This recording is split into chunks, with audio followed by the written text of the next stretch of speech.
Have you ever wondered how wars evolve and escalate over time? Let's dive into a major event that took place in Gaza.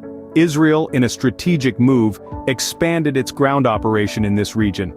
This was a multifaceted approach, involving the use of infantry, armored vehicles, and not to mention airstrikes and sea strikes. The Israel Defense Forces, known as the IDF, made a significant move by entering the Gaza Strip. This signaled a sustained ground incursion, a clear indication of the intensification of the conflict. This wasn't just about boots on the ground.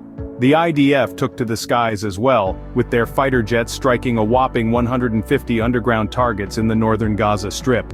These targets weren't just random spots, they were significant Hamas infrastructure, including their tunnels and combat spaces. In this operation, a key figure on the other side, Qasem Abu Rakaba, the head of Hamas's aerial array, was killed.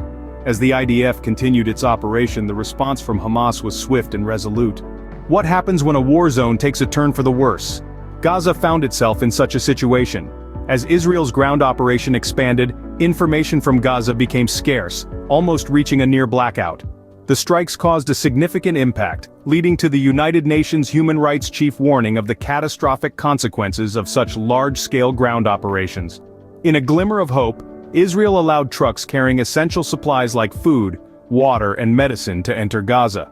Meanwhile, the World Health Organization made a poignant appeal to end the fighting, expressing concern for the safety of its staff and health facilities in Gaza.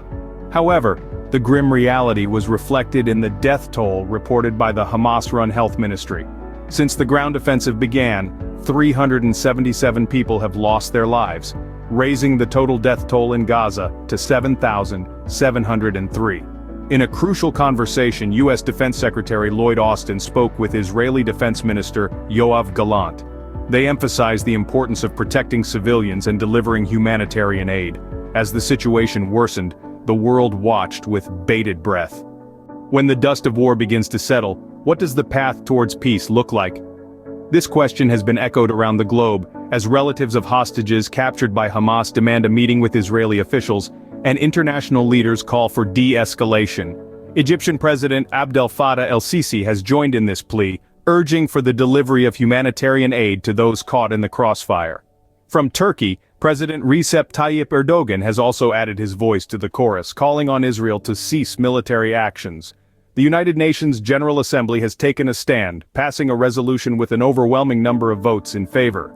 This resolution calls for an immediate humanitarian truce and for aid to be allowed access to Gaza, a move that signifies the international community's desire for peace and stability in the region. However, despite this global outcry, Israel remains resolute. The nation has rejected calls for a temporary truce, a decision that has left many wondering what the next stage of war will bring. Even with the world calling for peace, Israel remained resolute, rejecting calls for a temporary truce. As the next stage of war looms, one can only hope for a peaceful resolution.